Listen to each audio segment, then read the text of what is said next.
Aujourd'hui à l'émission, nous vous présentons le témoignage d'un homme qui possède maintenant une espérance vivante en ce qui concerne la vie après la mort. Et ce que j'aime des témoignages qu'on vous présente, c'est qu'on peut s'identifier à certaines situations que ces gens ont vécues.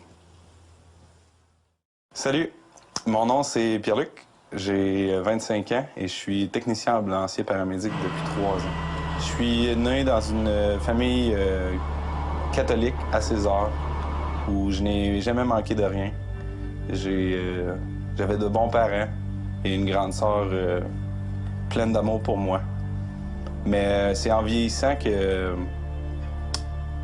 ma vie c'est compliqué. J'avais des problèmes au niveau de mes passions, au niveau de mes relations interpersonnelles et j'avais des désirs un peu trop charnels. Je misais beaucoup sur les gens autour de moi.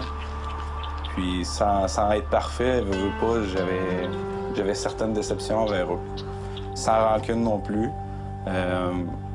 Mais je misais beaucoup sur moi-même et justement sur mes désirs.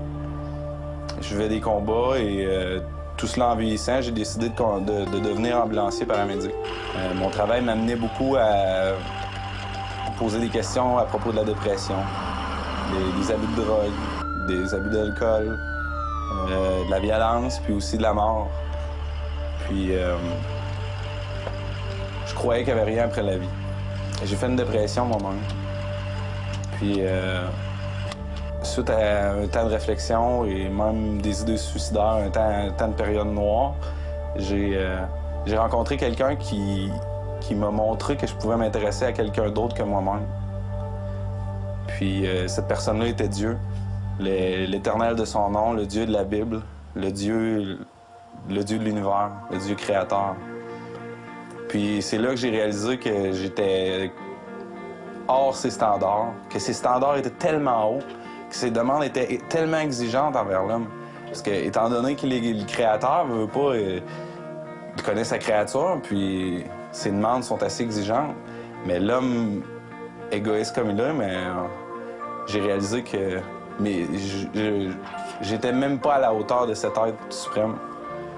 Puis c'est là que j'ai réalisé que j'avais un problème. Que peu importe ce que j'avais fait, que si j'avais seulement manqué un seul de ses commandements, une seule de ses bases, que j'étais voué à pas connaître cette personne, que j'étais complètement détaché de lui, puis comme dit la Bible, que j'étais mort au péché. Puis c'est pas une religion, puis c'est justement pas mes propres efforts ni mes bonnes actions. C'est le fait que j'étais voué à la perdition. Je devais abandonner cette vie-là. Puis c'est un soir que j'ai décidé justement de donner ma vie à Dieu. J'étais à bout justement de cette vie-là. Pas à cause de mon travail, pas à cause de ce que je voyais dans la société, mais à cause que j'étais tanné de me battre, à cause que la société justement est tissée comme une toile d'araignée pour étouffer tous ceux qui y sont. Puis j'étais tanné justement de ces péchés-là au fond de mon cœur. Puis c'est ce jour-là que justement, ça fait 2 ans et demi aujourd'hui, puis je remercie Dieu à tous les jours pour ces grands changements à travers de moi, que justement j'ai pu avoir accès à cette vérité-là. J'ai voulu comme créer un temps de qualité avec cette personne-là, avec ce Dieu, ce grand Dieu-là. J'ai fermé les lumières de ma chambre, puis je me suis mis à genoux. Puis j'ai demandé d'entrer dans ma vie, j'ai demandé de me pardonner de toutes les conneries que j'avais pu faire, que j'étais pas digne de lui au fond, que j'avais vraiment besoin d'un changement dans ma vie. Pas un changement de personne, ni un changement d'environnement, mais un changement de cœur. Parce que je savais qu'il pouvait me sortir de là. Fait que c'est ça, ce soir-là, lorsque je suis sorti de ma chambre, la paix là, que j'avais, c'était formidable. C'était une paix qui est indescriptible pour quelqu'un qui l'a jamais expérimenté. Personnellement, j'avais jamais expérimenté une paix comme ça. Je côtoie la mort très, très souvent. Je la réalise aussi. Je réalise qu'il y a beaucoup d'injustices dans ce monde et que c'est l'homme qui l'a cru.